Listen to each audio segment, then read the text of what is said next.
In this lecture, we're going to continue our discussion of the changing role of man. Last time we left off with the Renaissance, and here we're going to pick up with Mannerism, and we're going to move through the Enlightenment.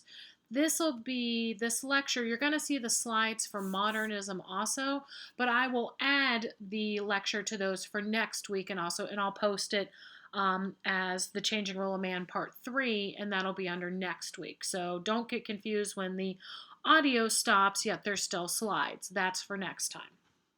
So we left off last time with discussing the Renaissance, and we finished with Hans Holbein the Younger's piece, The Ambassadors.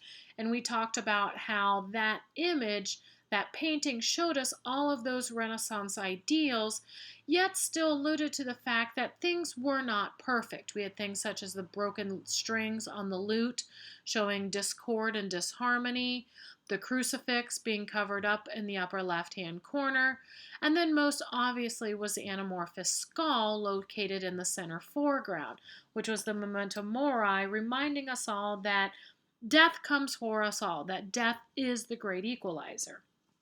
Well, what we're going to see now is we're going to continue this line where we're looking at how the role of man, how society was changing. And again, we're going to look at that through art. Well, what happens directly after the Renaissance? We have what's called Mannerism. Mannerism is between the High Renaissance and the Baroque. It is a pretty short-lived movement, but it begins in 1527. And this is a pretty exact date. The reason why it's pretty exact is because in 1527, Rome, which was seen as the seat, the center of the High Renaissance, Rome was actually sacked by Spain. And what happens is you see this kind of questioning, this idea that, okay, as a society, we've been moving further and further away from the church. We've been turning more to man for the answers of the universe. Well, what happens after the sack of Rome is you start to have this questioning, this wondering if, well, is this the right thing? Are we going on the right path? Or with this traumatic event, should we actually turn back towards the church? And so we're going to see a lot of this questioning of these Renaissance ideas. And this is reflected in the artworks of the time, especially in the painting. What we're going to see in Mannerism is where in the High Renaissance we had those mathematically correct proportions. In Mannerism, very oddly proportioned forms. We're going to see lots of cool acid-like colors, silvers, browns, grays. We're going to see an abandonment of those classical ideas of balance and form. And the composition, you're going to see this imbalance and this instability. And again, that's to reflect the political and social turmoil of the time. And you clearly see it in the work here. This is done by Parmigiano, 1535 to 1540, and this is an oil on wood. And this is the Madonna of the long neck. So when we look at this artwork, if you look, this is supposed to be the Virgin Mary holding the baby Jesus. Yet when you look at this, this is dramatically different from other artworks we've looked at. Most obvious, look at Mary's neck. It's this long, almost swan-like neck. Very not realistic and not mathematically proportioned. Look at her fingers. They're almost snake-like fingers, long and thin. Mary herself, look at her hips and her legs. If she stood up, she would probably look more like a bowling pin. And again, these odd proportions are all done on purpose. Look at the baby Jesus himself. Look at his legs. We know when a leg is smaller than the other, it's supposed to give us this idea that the back leg is further away. But look at those proportions. That front leg is huge and that back leg is tiny. Even if he stood up, right, he would almost topple over because he's so unbalanced. And even the size of the baby himself. The face and the head shows us almost a newborn, but the body could be that of maybe a 2 or 3-year-old. Again, very odd within it. Then look at the figures over on the left. You see that one bare leg. Well, who does that leg belong to? We think it belongs to the angel whose face we see first, yet if you look at that, you see that leg, and then we see the neck and head appearing around the vase that she's holding. Well, if this is that individual's leg, think about how teeny, teeny, tiny the torso is. And then also look in the background. In the right foreground, we see at the bottom a smaller male. This is actually Saint Jerome. Yet when you look at that, what do you think? Is that a real person or is that a small statue? If it's a real person, how far in the distance does he have to be from Mary to make it make sense? Yet, look at that same column. In the back, where the column is, in the bottom, it looks like it's actually close to Mary. But if that's the case, St. Jerome then can't be that far away in the distance. And then when we look at the column at the top, it looks as if it's very far away. So again, this very odd use of perspective. The colors that are used, very light grays, silvers, browns, these acid tones, very different from those that were used in the High Renaissance. And that we have, again, it's all reflecting these odd proportions. The work itself is very imbalanced. If we cut it on its vertical axis, it would tip over to the left-hand side. Almost all the weight is on the left. And so this very different from the High Renaissance, and it was done very intentionally because, again, it's questioning those Renaissance ideals. It's wondering if we have perhaps moved too far away from the church and should we be going down the path that we are. However, this was actually more of a hiccup. And what we're going to see next is we're going to see what's called the Baroque. This starts circa about 1600 and it begins in Italy. And within it, we're going to see a return to more of those Renaissance ideals. Man himself is going to, we realize that maybe what happened in Rome with the sack of Rome and with Mannerism, that just seemed to be more of a hiccup in these ideas. And so we go back to focusing on man being responsible for not only creativity, but scientific exploration and discovery. Well, what we see in the Baroque, we do see these ideals, yet the Baroque is also distinctly different. Baroque art says that art should communicate and should have emotion, that works need to produce drama. How do we produce drama? Is through the tension, exuberance, opulence, and grandeur of the work. Artworks tend to have a very complex design, yet they are all still unified. And we're going to see this dramatic use of light and shade, or chiaroscuro. And we're going to see this very clearly in the works of probably the most famous of the Baroque painters, and that is Caravaggio. And you can see that in the work here. This is a crucifixion of St. Peter, 1601, and it's an oil on canvas. And what he's doing here is, again, we're seeing a biblical scene, right? This is the moment of St. Peter's crucifixion. He's being crucified upside down because he did not believe he was worthy enough to be crucified in the same way Christ was, and so he wants to be crucified upside down. Here, when you look at this, your eye probably goes directly to him. Why? Because the use of light. This very, very bright white cloth that he is in. It almost seems as if Peter himself is projecting the light. And then also the background that is used is very, very dark. If you think about this, this is a crucifixion. Where would this be taking place? It would be taking place outside. Yet is this a natural use of light that would be in that area? It's not. Caravaggio uses it to add the emotion, to add the drama to the work. Look at the three different individuals, right? We can't see any of their faces. Either they're turned away from us or they're in shadow. Think about this. When we turn away, when we hide our faces, why do we do this? Usually it's because we're doing something that we're ashamed of, that we don't want to be associated with us. And that again reflects the moment that Caravaggio chooses. The crucifixion of St. Peter could have been painted in many different ways. Yet think about this moment. What is happening? This is literally the moment they are hoisting him up. He's already been nailed to the cross. You can see that because of the nail sticking out of his left hand in the foreground. Yet this is that moment where literally he is being pulled up. We are in the middle of the action here.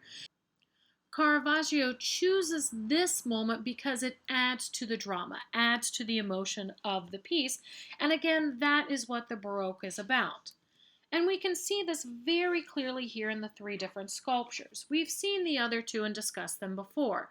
These all three are the same subject matter. We are all looking at sculptures of the Davids. But the first we see is Donatello's David, 1430 to 1440, from the early Renaissance. Remember, the early Renaissance, the ideal was to show things as they actually were.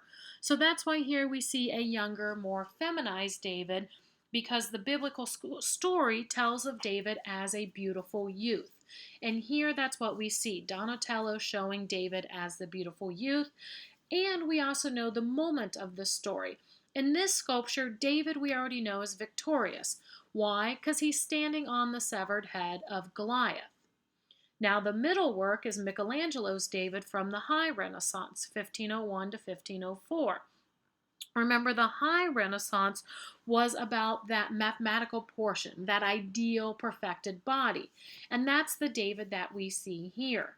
Interestingly enough, the moment that this is in is simultaneously the moment before and the moment after the battle. Half the body is in tension. The moment before, we don't know who the winner is going to be. And the other half is more relaxed, showing us that we already know that this David is again victorious. Now look at the David on the right. This is Bernini's David of 1623, made from marble. And we see within this work, this represents the Baroque because of the emotion, the drama within the work. What moment does Bernini choose to portray? This is the moment where David is going to sling the stone. So his body, if you look at how twisted it is because he's twisted as far back as he can, and he's getting ready to whip around and to release the stone. Again, this represents the Baroque because it's that grandeur, that opulence, that emotion. Work almost has so much movement within it. In fact, when viewers go to see this, you can tell the trajectory that the rock is going to take, and people actually won't stand there because it seems so lifelike that he's going to whip around at any moment. Again, this is another sculpture by Bernini. This is the Ecstasy of St. Teresa. And we see within here again that emotion, that opulent, that grandeur. This was 1647 to 1652. It's a marble, and it's located in the Santa Maria della Vittoria in Rome. And here there's two different images. The image on the left focuses on just the sculpture itself, but the image on the right shows you where it's actually located within the Santa Maria della Vittoria. And this was all planned by Bernini. He designed the sculpture to be here. And here you can see that Baroque architecture, very ornate, highly decorated.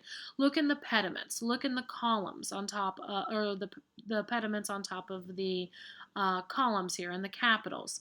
And see how the scroll work, all the leaf work, yet it's still very organized and it's very systematic. If you cut this, it's symmetrical, because if you cut the architecture on the vertical axis, we folded it over, it's actually a mirror copy of itself. And then the golden rays behind it, those were also part of the original design. Nowadays, of course, we have electric lighting, but this was lit from this area above, so it's almost as if the lights are shining down on them. And that's what's intended, because what we see here is St. Teresa and an angel. And St. Teresa believed that there was no greater joy and no greater pain than knowing and feeling God's love. That it's simultaneously a moment of joy and of pain. She called it a moment of ecstasy. And there is nothing greater that humans can feel and experience. And that is what Bernini has decided to capture within this moment. That we see the angel, if you look in the angel's right hand, there's a golden arrow. And what has happened is the angel has just pierced St. Teresa in the heart.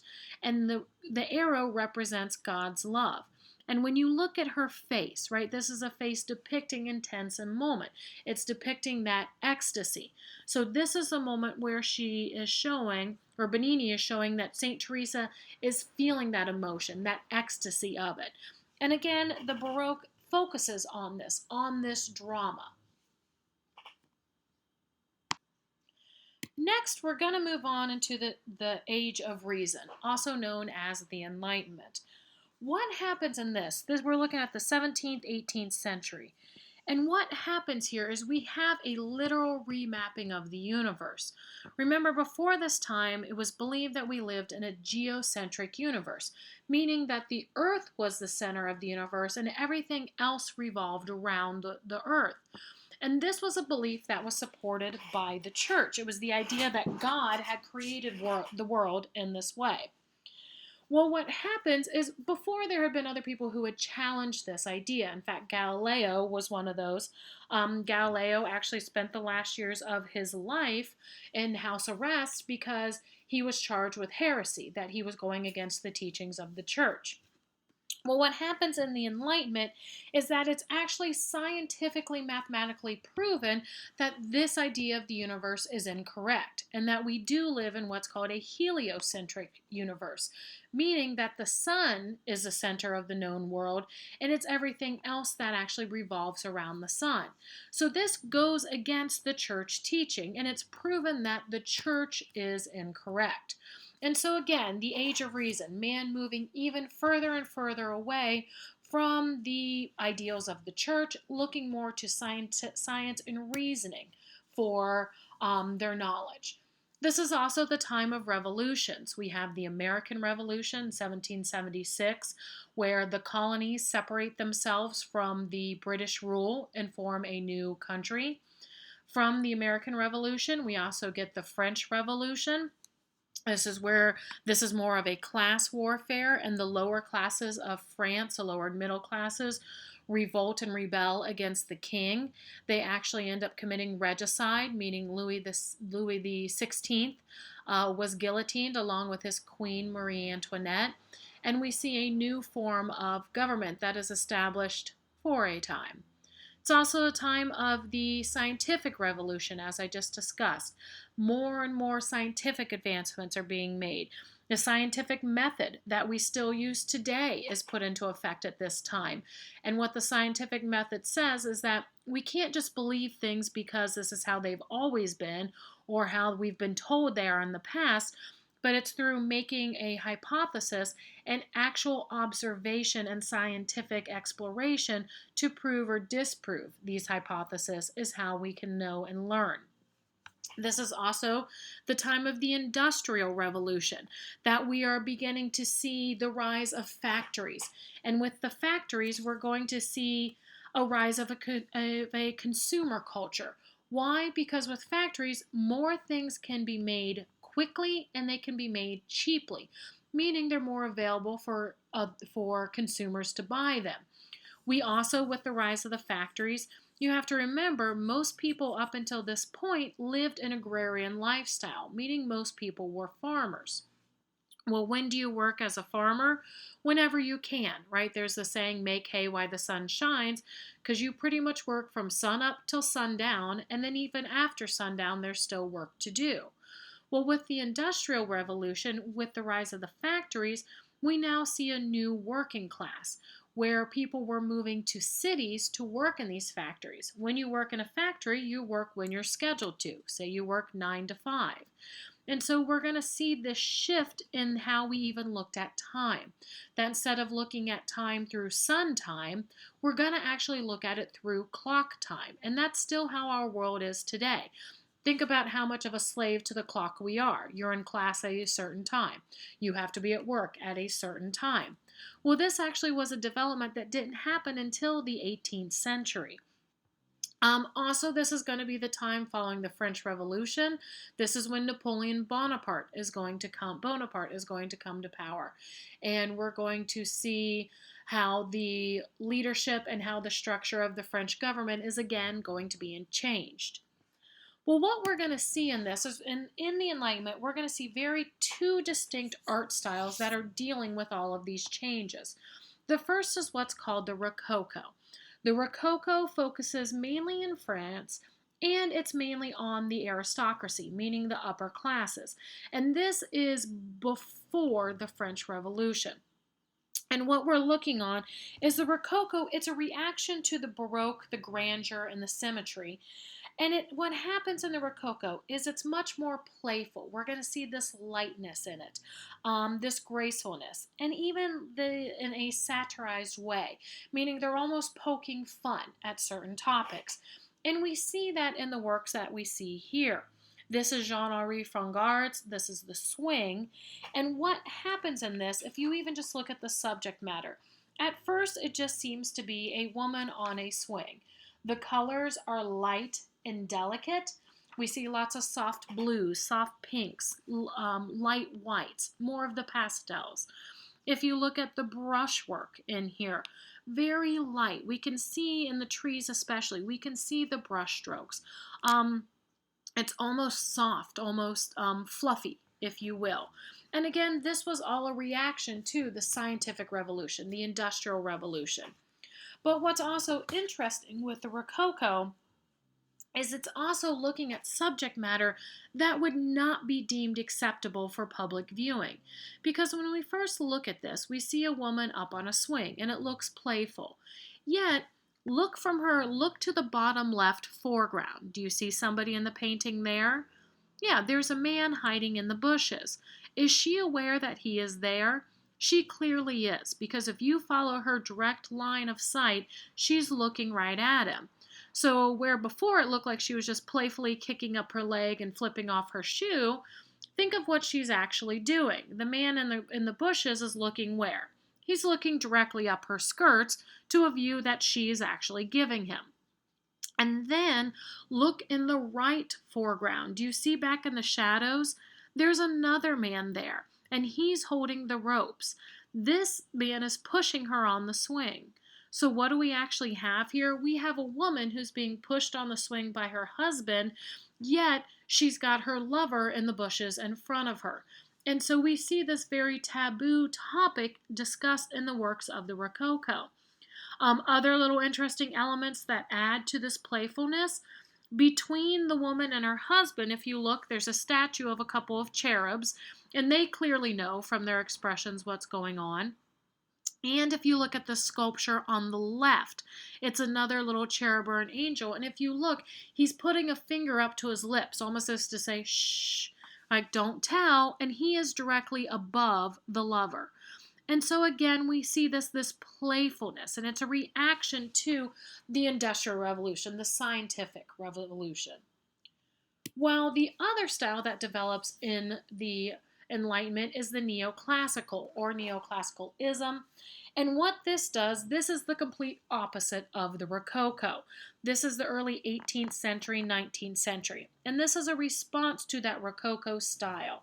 What happens, even the name neoclassical, meaning the new classical, it's again looking back to ancient Greece and ancient Rome, but it's focusing more importantly on the themes, meaning duty to country and duty to family first. In the paintings and the works, we're going to see central points being used, where the Rococo was more open composition, the neoclassical was more closed composition, drawing our eyes to the center of the work. Very clean lines. We are going to see no evidence of brushstrokes within the work. In this painting here, this is Jacques-Louis David's The Oath of the Horatii, 1784, oil on canvas. And what we're seeing here, if you look at the architecture in the back, we have an arcade, which is a series of arches, and they're Roman arches. It's placed next to one another. And then the columns in these arches are actually Doric columns going back to the Greek architecture. And here we again, clean lines. We're going to see the return of the geometry in the work. So you can see a triangle from the arms of the three men to the apex of the swords down the other man's arm. And then the group of women in the background. Again, you see two smaller triangles. Well, what happens with this, even this subject matter, is dealing with the ideas of patriotism. And this represents a Roman myth, a Roman story, of the Horatii family. And that's who we're looking at here. What happens is Rome is actually in a battle with a neighboring city-state, Alba Longa. And what is decided is, instead of the battle continuing between Rome and Alba Longa, they ask the Horatii, who have these three sons. They say, well, if your three sons will battle this other family from Alba Longa with three sons, Whoever then wins, the city will be declared the winner. And this is the moment where the father asks the sons, are you willing to fight for your country? And of course, this is a moment where they say yes, and they are pledging that they will do what is best for Rome. On the right, you see the mother, the sisters, and the wives. The front two women one is a sister to the three brothers, and she's actually engaged to one of the brothers from Alba Longa. The other is a wife to one of the Herati sons, and she's the sister to the three fighters from Alba Longa. And then in the background, we again see a mother and the small children. Well, what happens is we can see in this painting that it's depicting this idea of loyalty, of patriotism, of duty to one's own country. How the story continues is that they do go out and they battle, and the Herati are victorious. However, two of the brothers are killed. All three of the brothers from Alba Longa are killed, and two of the three of the Herati. But since one survives, he's declared the winner, and Rome is the winner. And when he came back to Rome, his sister, who remember was engaged to one of the other three brothers, actually curses Rome because of the death of her fiancé. Well, the brother, so enraged that she would talk about Rome that way, actually kills her also. And so again, we see these ideas of loyalty, of patriotism within the work. All right, the next couple artistic styles that we're going to talk about very briefly. I just want to hit some of the main ideas. Next is what's called Romanticism. Romanticism is a reaction to all of the 18th century rationalism. And what happens in Romanticism is that we're going to see works shift from the neoclassical, where we're not worried about a realistic representation, but we're more interested in individualism, in freedom of expression, in emotion, and imagination. Now, with Romanticism, don't just think romantic love, right? The emotion is not just love. It's not puppies, kittens, hearts, and unicorns, but it's looking at the feelings that are evoked by a piece. And you're going to see that in a work such as the one here. This is Francisco de Goya's The Execution of the Citizens of Madrid, the 3rd of May, 1808. And this was painted in 1814. And it's an oil on canvas. And what we see here, when we look at this painting, it's not trying to be a representational or realistic depiction of the events. Yet, it's actually showing events that did happen. What happened was in Madrid, Napoleon's troops were attacking, and the people of Madrid fought against him on May 2nd. And they did this in a guerrilla-style warfare. Well, on May 3rd, what the Napoleonic troops did in retaliation is that any of the Spanish hostages they had, they took them out and they executed them all. And this is the moment that de Goya has captured. Yet when you look here, it's not a realistic depiction. We clearly see the brush strokes. The background, there's not a lot of detailing. Why? Because the focus is on the individuals. Here we see almost 3 moments within the same painting. We see the dead on the ground, the dying who are about to be shot, and the soon-to-be dead who are standing in line waiting to be executed. We see the French soldiers, the firing squad, lined up to kill the hostages, yet we don't see their faces because de Goya just wants to show them as faceless killing machines.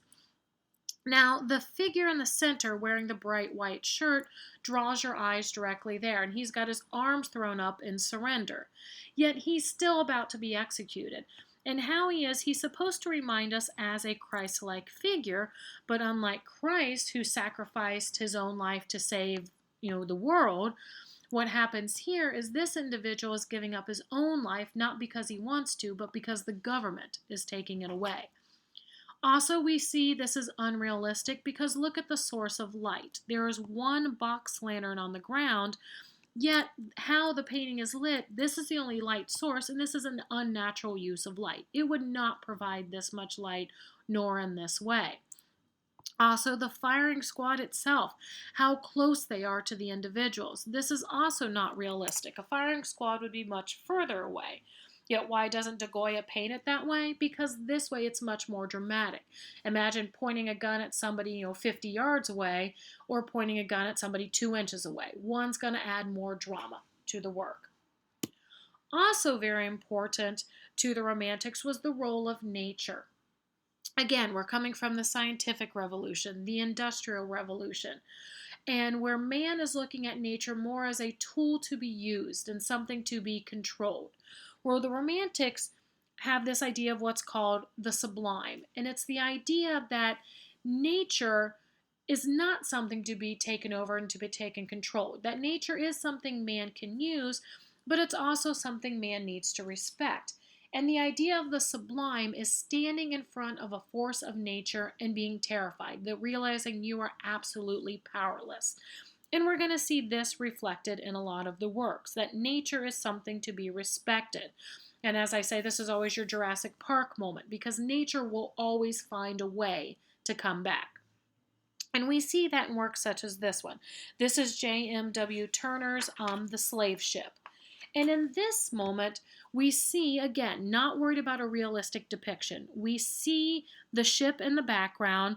There's a typhoon approaching, meaning a horrible storm. Yet this is also kind of a play with this topic, because the full name of this painting is actually Slavers Throwing Overboard the Dead and Dying. It's from 1840, and it's an oil on canvas.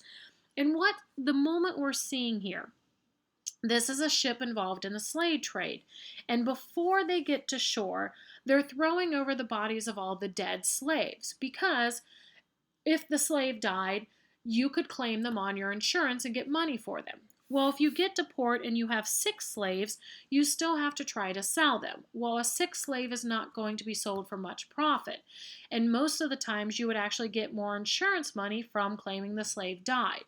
So what happens in this practice is before they get to shore, they're throwing overboard the dead and the dying, the 6 slaves. And we see that their fate is they're obviously going to drown. If you look in the foreground, you can see all these hands and feet sticking out of the water, and we clearly still see the chains, the shackles that are on them. Now think about this. In reality, if these shackles were applied to you and you were thrown into the water, you would probably sink very quickly. So why did Turner portray them like this? Again, to add to the emotion of the piece, to show the horrors that these people were bound and then thrown into the water to die. You can also see in the right foreground the fish are attacking the people, eating them, and you see various birds, the seagulls, who are scavengers, also coming to eat on the soon-to-be-dead individuals. And so this idea, this painting, we again see the force of nature. We see the typhoon that is approaching, yet it's also a political comment on the role of nature of man, that this horrific practice, that obviously these slaves are not looked at as people or as individuals, they're just looked at property that is to be dealt with in the way that has the most profit for the slave owners. All right. The Romantic Ballet is also what we look at as the classical ballet. Please read this section in the textbook. I'm really not going to talk about it much here, but the ballet actually shows us all of these ideas of Romanticism. The focus of the Romantic Ballet is the ballerina, and she's supposed to be, it's the female draped in soft tulle, light, graceful, dancing on point. However, while this seems very simplistic, very light, very graceful, ballet is very, very difficult. It's very technical, and it's actually very precise. In fact, this is why many athletes, boxers, football players, especially your receivers, practice ballet, because it teaches you to know and control all aspects of your body. So I want to make sure that you are reading this section, and I've provided 2 clips. The first is a clip to La Sylphide from 1832, which was the most famous of the Romantic ballets. And here, what I want you to watch, you don't have to watch the whole clip, but pay attention to the ballerina and how lightful and graceful she appears, when in actuality, this is technically very difficult to do. And then the second clip is just a short clip. It's from Swan Lake, which was first popularized in 1877. And here what we see is you're going to see the black swan, and she's going to be performing the fouilletés, which are the quick whipping turns. And these are very popular to this day. And I added on here so again you can see the technical difficulty within the work. All right, next quickly is realism. This was in about the mid-19th century, and realism is exactly that. It's focusing on the reality of the world, and it's trying to show the world as it actually is. And we see that in works such as Colbert's The Stonebreakers here. This is a type of social realism. This is from 1849. And what happens with social realism is it's drawing attention to the everyday conditions of the working classes and the poor. Often it's a critique of what kept these individuals in the economic positions they are in society. In theater and literature, again, showing life with brute honesty, showing that life is long and showing how life is hard. In the literature, you're going to see lots and lots of details because, again, describing the world as it is, and yet we're also going to look at these ideas of human nature, why people do the things that they do. Next, very quickly, aestheticism. Again, this is the 19th century, and this is simply the idea of art for art's sakes. Aestheticism claimed that art had no other purpose or meaning but to be beautiful, that it doesn't need to portray a political idea, it doesn't need to have a message, that it just simply needs to be beautiful. And Oscar Wilde was actually an artist who followed this idea.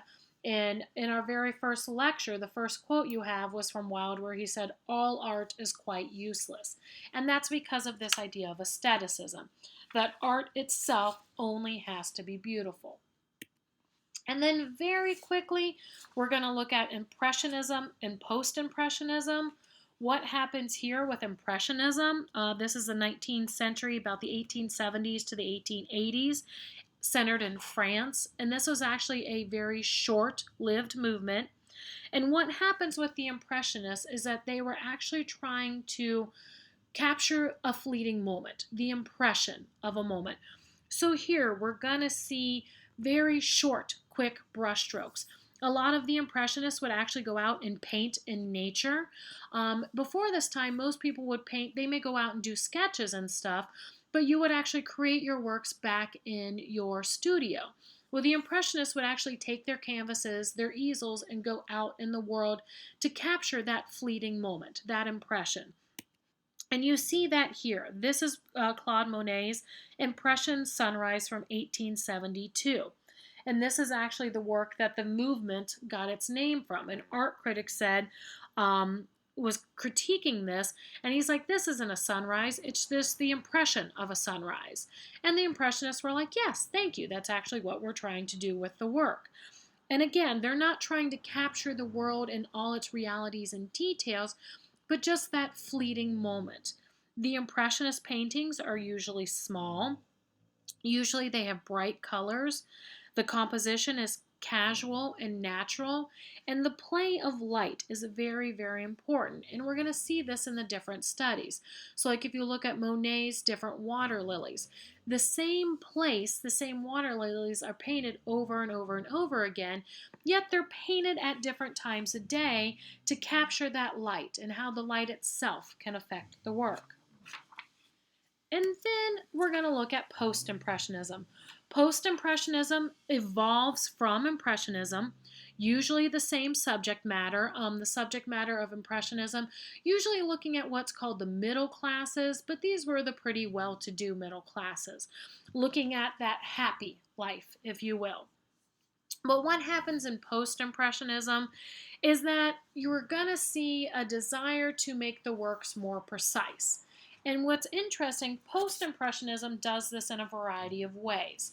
We're going to see works such as this one here. This is Seurat's Sunday Afternoon on the Island of La Grande-Jatte, 1884 to 1886. And this is what's done with a style called Pointillism. This work is actually very, very large. It's about 10 feet by 12 feet roughly. And it's painted.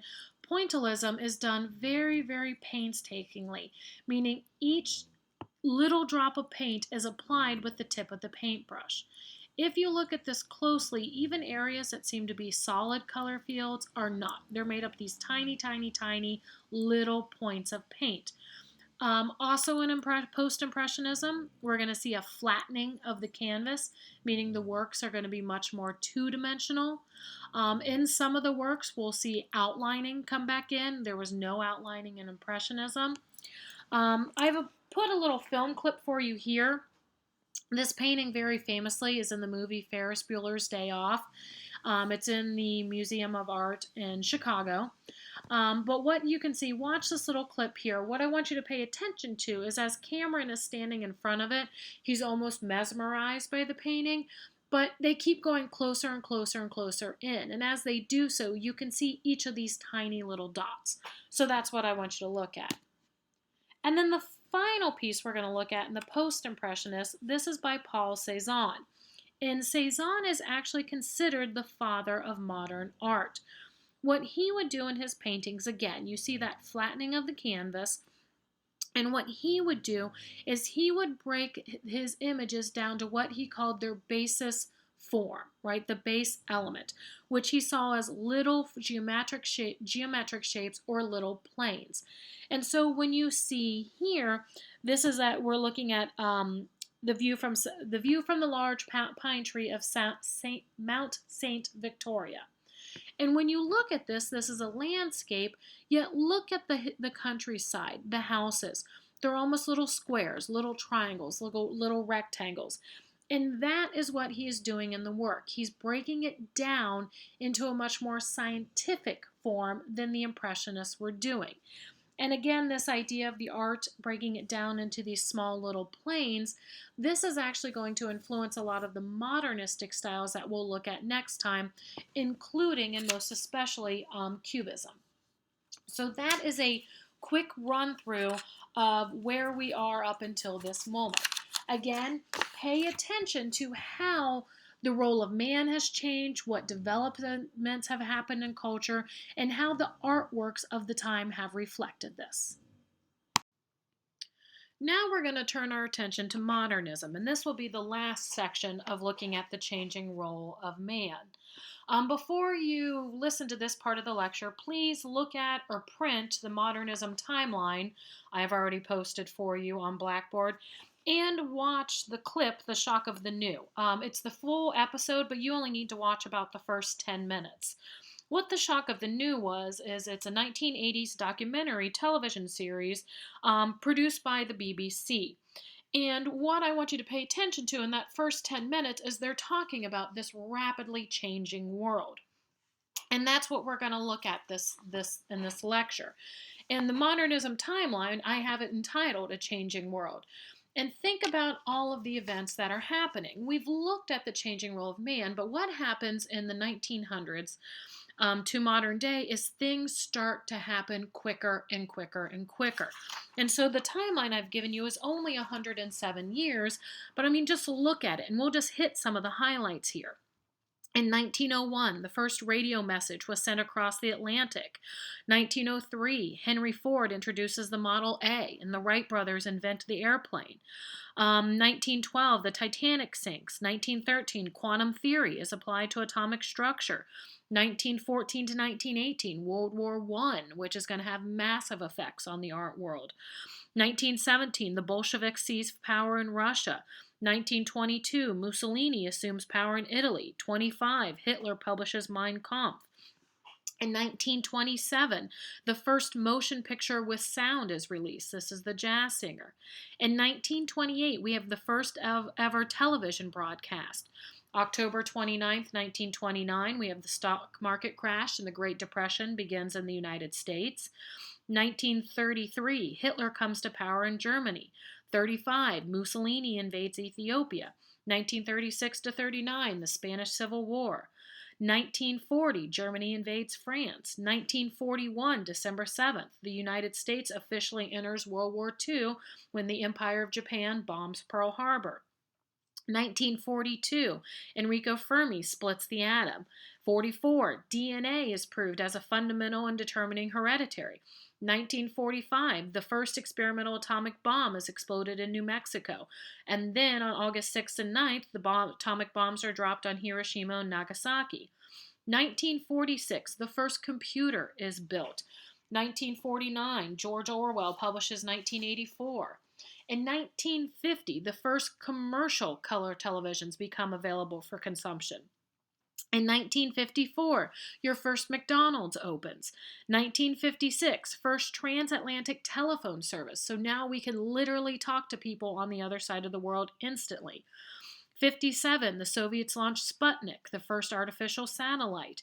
1959, the first microchip is produced. 61, the first manned space flight. 1967, the first human heart transplant. 69, the first manned moon landing. 1975, the first personal computers were available for sale. 1977, Star Wars is released. 1980, Pac-Man video game is released. 1984, Apple Macintosh first computer is marketed. 1991, Operation Desert Storm in Iraq. 1996, Dolly the cloned sheep is born in Scotland. 2001, the first generation iPod is released. 2007, human skin cells are found to be reprogrammable as stem cells. And so think about this, right? Here we have this rapidly changing world. And again, these are just some highlights. So what happens is things start to change, and they start to change very, very quickly. I mean, even think about something as simple as, getting mail, mailing a letter across the globe. It would take months and months and months. Well, now with the radio, we can transmit things. With the telephone, we can now instantly talk to people. For many of us, this is something we've never really had to think about in our lives. If we want to talk to somebody in China, we can do it instantly, and it wouldn't take months and months and months. And then even the science and the technology, the advancements that are made. Well, what happens, though, is then we also realize this darker side, especially first with World War I. It was the long, drawn-out trench warfare. And then definitely in World War II with the atomic bomb, because man realizes not only does he have the power to create, but man now actually has the power to literally destroy the world. And so what we're going to see in this section is also in your reading, we're going to talk about modernism, which is the late 1800s to about World War II. Then postmodernism, which begins about 1945 and arguably still to the current day. And then we're also going to touch briefly on what's called pluralism, and we'll talk about that now. What happens with pluralism, it's a vague concept, but for our use, it applies to ethnically related activities and their acceptance and inclusion as art with value. Because what had happened up until this time, the art world was very ethnocentric. And what happens with this idea, it's this idea there's a better art, right? And usually that's looked at the Western art. So here again, we see Raphael's album Madonna. And this would be considered the height of art. This is good art. Well, the other image that you see here, this is a ceramic pitcher, and it's of the underwater panther, and it's from a Mississippian culture in the United States. This was probably, they've dated between 14 to 1600, and it was found in Arkansas in modern-day United States. And what would happen is if you looked at these two pieces, with ethnocentrism, we would look at the work by Raphael and say, well, this is good art. The other one's more just craft. But what happens in modern times is we have more of an egalitarian approach. And egalitarianism states that all people are equal and should have equal opportunities. And with this movement, this brought a new emphasis on the art of ethnic minorities, that no longer should you see just one dominant, better, correct form of art, but that all art has values. And with this, we see the rise of cultural relativism. And this is that beliefs, customs, and other expressions of all cultures must be understood and judged within their own context, rather than from outside viewpoints. Meaning, when we look at the two objects here, we shouldn't compare them to each other and see which one's better, but we need to look at them and how they are used in their individual culture and what use and value they had. All right. Well, now what we're going to do to look at some of this changing roles is we're going to look at how this affected the art world and what happens in modernism. That's where we're back in now. So again, early 1900s to about 1945. And what happens is in the art world reacts to this rapidly changing world by shattering. And instead of seeing things as we've seen before, more on a linear progression, here the art world just shatters. And the main theme for modernism is this idea of making it new. Innovation and experimentation are celebrated. The world is now seen in constant flux with no coherence, and the art reflects this. It reflects this chaos and this unknown. Many art styles in modernism denied the authority of the past. This idea that, the Western world had peaked with ancient Greece and Rome. And modernism rejects that claim and says, no, man has not reached his full potential yet. And we're going to see that in some of the artworks. And here I've just selected some of the styles from your textbook. So example here we have Expressionism. This started in Germany in about 1905 with the group Der Brücke, which means the bridge. And what happens in Expressionism, it attempts to elicit in the viewer the same emotions the artist had while they created the work. The artists here are consciously trying to stimulate in the viewer a specific response, similar to his or her own. And you can see that here. Many of the early works maintain some representational aspects, and you can see that on the work on the left. This is Van Gogh's Starry Night. And we can see it's somewhat of a landscape. We're looking at a village down below and then the night sky. Yet other works, later expressionistic works, became completely abstract. And you see that in the work here. This is Vasily Kandinsky's Black Lines, 1913. It's an oil on canvas. And what Kandinsky believes is that through color and line alone, that works of art could express feelings and emotions of the artist, and they could express these directly to the viewer. He believed his works to be equal to music and that they were alive and non-figurative.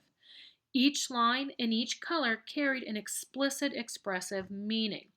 And paintings like his had the power, as he says, to lead us away from the outer to the inner color. And he wrote in a textbook considering this in the spiritual and art that color for him had very specific meaning. And he said color is able to obtain what is most universal, yet at the same time most elusive in nature, its inner force. And so for him, blue was the heavenly color, yellow the color of earth, green, a mixture of the two, is passive and static, yet it can represent the self-satisfied, fat, healthy. Red stimulates and excites the heart. Red and green, which are complementary colors, juxtapose the passive and the active, and their harmony, he said, is very charming. And he claimed that within these, with the colors, they show the simplicity and the pastoral harmony of an idealized peasant life. Most of expressionistic work was an outcry against materialism, urbanization, and industrialization. Many of the works often had apocalyptic scenes of civilization's destruction. All right, the next style we're going to look at is Fauvism. Fauvism was, again, 1905, and it was a term coined by an art critic that claimed a sculpture in the Fauvis style looked, quote, like a Donatello in a cage of wild beasts, unquote. What the Fauvists are most well known for is their violent distortion of color, this very outrageous use. And that's probably best seen in the works of Henri Matisse. 1869 to 1954, and he was French. And you see that in the painting here, The Green Stripe, or Madame Matisse. This is his wife. This is 1905, and it's an oil and tempera on canvas. And here again, you see this playing around with the color. This work's still somewhat representational. We can tell it's a woman, yet this wild distortion and use of color. Again, it's supposed to show and unravel the tensions of this modern existence. All right, next is probably one of the most famous of the modernist styles, and this is Cubism. Cubism is about 1901 to 1912. It was actually a very short-lived movement. And what happens in Cubism is, again, they got their inspiration from Cezanne, and that's the image you see on the left. We looked at this last time. When Cezanne, remember, he broke down his works into what he called the most basic forms, the little planes. Well, what happens is Cubists took that and they took it further. So instead of just breaking down the objects in a work to these most basic geometric shapes, these cubes, they also are looking at the space these objects are in and how they are dealt with. And often in Cubist works, the objects and the space themselves become almost intertwined. We can't tell when one ends and one begins. And again, Cubism changes the way space is dealt with. The term was also again used by an art critic, and he was looking at the works of Baroque, who I actually don't have in this slide.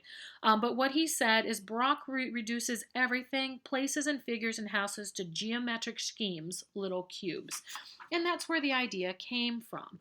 And you can see that clearly in the work here. This is Pablo Picasso's Les Demoiselles d'Avignon, 1907. It's an oil on canvas, and it's actually a very large work. It's 8 feet by 7 feet 8 inches. And what happens here, the title is kind of a little tongue-in-cheek, right? Because it means like the ladies of Avignon. Avignon is a city in France known as home of the popes for at least a short time. But these women are actually prostitutes, so it's kind of a little tongue-in-cheek, and Avignon is referring to a street, and I believe it's Barcelona. Here we see those subdued colors, the simplified forms, and no one viewpoint. If you look at it, at first it looks like we're looking at the women straight on, but look at the two center figures. We're looking at their faces full on, but look at their noses. The noses are in profile. The painting was actually modified many times. Early sketches show there were originally 2 men in the work, a sailor who was seated in the middle, and a medical student who was entering from the left, drawing the curtain back. Now it's one of the women who's drawing the curtain back. And in this one, now one of the prostitutes is pulling the curtain back. The painting has actually been x-rayed, and it shows that itself went under many revisions. And one of those is you can see the two figures on the right-hand side seem to be wearing African-style masks. Well, the idea was there was actually an exhibition in Paris at the time of these African masks, and there's evidence that Picasso went to this. And so the idea is after going to this exhibition, he came back and changed the work itself. But again, you can see this with the objects, the women in there, they actually become part of the space that they take up. All right, next we're going to look at Futurism and Mechanism. The term actually Futurism comes from Filippo Marinetti's Manifesto La Figaro, which was published in a French newspaper. A manifesto is an idea, it's a way of life, how life should be lived. And what the futurists called for is they called actually for a destruction of the past. They said the past is gone, the past should be destroyed. Get rid of academia, get rid of the libraries, destroy the museums, and embrace the idea of the future. And the idea of the future is speed. It's the machine. And he even states, the world would champion aggressive action, a feverish insomnia, the racer's stride, the punch, and the slap. He further claimed he discovered a new beauty, the beauty of speed. A racing car whose hood is adorned with great pipes like serpents' explosive breath is more beautiful than the victory of Samarith, which I've pictured here in the right-hand corner. And again, the futurists claim they should destroy the museums, libraries, and academia and sing of the multicolored, polyphonic tides of revolution in the modern capitals. What the futurists did, they searched for new materials and new forms. You can see that in sculpture. Here, this image is by Umberto Bocchini, and this is Unique Forms of Continuality in Space, 1913. It was cast in 1931, and it's a bronze. And here what you see, your book makes reference that it's Mercury, the messenger god, but that's probably not true, because remember, the futurists called to destroy the past, so they would not be creating something based off of the ancient Greece texts. So what this is, though, is that you can see the movement. Even though it's a sculpture, we're looking at that stride, the movement within the figure. And then you definitely see this in the painting here. This is Dionysm of a Dog on a Leash, 1912, and it's an oil on canvas. It's Giacomo Bella is the artist. Here we see something as simple as somebody walking a dog. Yet what's the importance of this? It's the movement, right? The dog, he's trucking along. We see his little feet moving, the tail moving. Even the leash is moving. And so that's the feature of futurism, speed and movement. Eventually, futurism moves out or dies out with World War I. And then mechanism, I have on here too. It's again the early 20th century. And it had the same spirit of futurism, trying to capture, speed and power, but it didn't have that destructive past. It didn't think the past should be destroyed. What happens is they believe the past should be learned from, but the past is the past, that we need to move on from there. Well, next what happens, we have World War I occurs. It's known as the Great War because they thought this would be the war to end all wars, that after the horrificness of World War I, we would not ever have this type of warfare again. We had trench warfare, the use of gases, so horrible, agonizing death. And this brought on this sense of disillusionment. And you're going to see that reflected again in the art world. And most definitely in the works of the Dadaists, or the Dada. Dada is French for hobby horse. However, they chose this name because it just was nonsensical, right? It didn't mean anything. And what happens, this develops about 1915, 1916, and it emerged from the disillusionment of World War I. Dadaism took up Futurism's call for annihilation of tradition, but without the sense of hope for the future. And this was more of a nihilistic point of view, meaning that life has no meaning. Everything's just going to end. No matter what we do, it just ends. So again, they looked at nonsensical, right? They looked at things that didn't make any sense without any meaning. However, much of the movement was actually a political protest. And what they were looking at, right, is this irrationality, the meaningless, the harsh mechanical images of the real world. And they would champion noise, the illogical, senselessness. Dada, interesting enough, was against art or art in traditional forms. Again, they wanted to make it new. And probably the most famous of the Dadaists is Marcel Duchamp. And here we're looking at two of his works. The first is Fountain from 1917. And what this is he takes a urinal and he writes Armut 1917 on it. And he enters it to be shown in an exhibition. Well, of course, the submission gets rejected because they're like, it's a urinal. Well, Duchamp is already a very famous artist at this time. And what happens is they realize that they find out this urinal by Armut is actually Duchamp. And so what do? They then want the work to be in the show. And so Duchamp's basically like, okay, thank you for proving my point. Because what he says, it's not the end object that matters, right? It's not the art piece itself. It's the artist and the artist process that makes it important. And he showed it that with Fountain, because when they didn't know it was by Duchamp, they rejected it. Yet as soon as they found out more information about it, it was a piece they wanted. The object itself never changed, just the information we had did. And here you can see it in another work. This is LHOOQ. This is in 1919. And you see here, it's a postcard of the Mona Lisa. And what has he done? He's put on it a mustache and a goatee, and then he renamed it LHOOQ, which in French, when you say it phonetically, literally means she's hot in the pants or she's got a nice ass. So here again, he's playing around with this idea of what is art and why we consider some things art and other things not. Interestingly enough, Fountain is considered the most influential piece of art in the 20th century because it changed how we look at art. All right, next we'll look quickly at Surrealism. Surrealism developed also as a reaction to World War I, but it was much more hopeful than Dadaism. Andre Breton wrote the Surrealist Manifesto in 1924, claiming the Surrealists sought to reunite the conscious and the unconscious realms of experience. What they wanted to do is they fully wanted to join the world of dream and fantasy with the everyday rational world. When these two worlds were joined, that's when we would have absolute reality or surreality. The artists were very interested in the works of Sigmund Freud and the subconscious.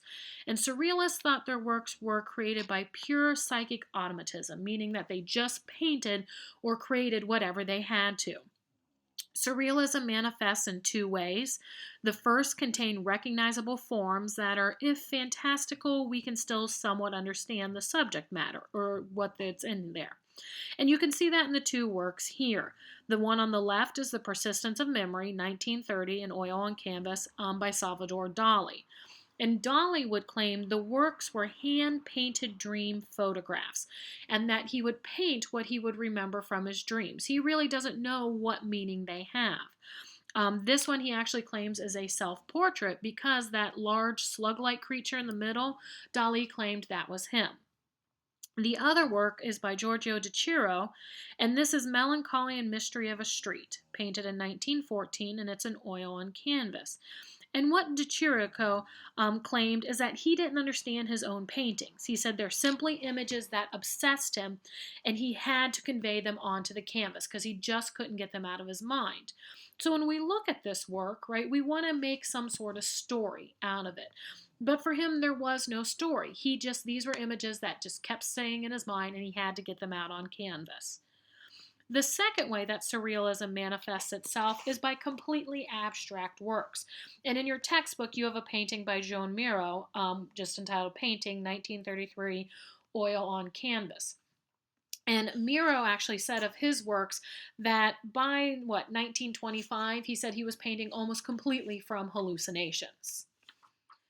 All right, absurdism, you can look at this on your own. Absurdism is basically just reflects the search for meaning and finding only chaos, complexity, and possibly insanity. I have two different clips up here for you. The first is from Samuel Beckett's play, Waiting for Godot. And in this, it's basically a play about nothing. We have Vladimir and Estragon, two men, stand there vainly waiting for the arrival of someone named Godot. Godot never shows up. Godot has never shown up. And so what this all is looking at is it's just looking at the senselessness, the absurdism of life. And this happens after World War II. Again, with World War II, what occurs is that man literally now has the power to destroy the earth. And we have this sense of that life is absurd, that it can be taken from us at any moment. And we're going to see that reflected in some of these works. Pop art, you can read on this one on your own, but pop art is about the 1960s. Your book says the 50s, but it's really more came to its height in the 1960s. Its leaders were Andy Warhol, Claes Oldenburg, and Roy Lichtenstein, and you see this here. This is Wham by Roy Lichtenstein, 1963, and it's Magna on 2 canvas panels. This is actually 5 feet 8 inches by 13 feet 4 inches. And what he would use these Bendé screen dots, which were used to print newspaper. And what happens with these, he would place the color and ink on these cheap newsprint. Pop art was a comment about commercialism and about the American commercial culture. Here you see Andy Warhol's Campbell's soup cans of 1962. And with these, right, Campbell's 32 varieties of Campbell soup, right, that was their slogan. And what he's talking about here is it's almost this idea, like, do we really need 32 different types of soup available to us? What pop artists were also trying to do was they were trying to show almost the hypocrisy of the art world, this idea that works could not be mass-produced or cheaply made, that it somehow devalued the art. And what pop artists were saying is that we can mass produce art, and we can produce art of the everyday, and it has just as much value as everything else. In fact, Warhol actually called his studio the factory because they would churn out work so quickly. All right, well, next we're going to turn to postmodernism. What happens with postmodernism is that it derives from modernism. We still have this idea to make it new.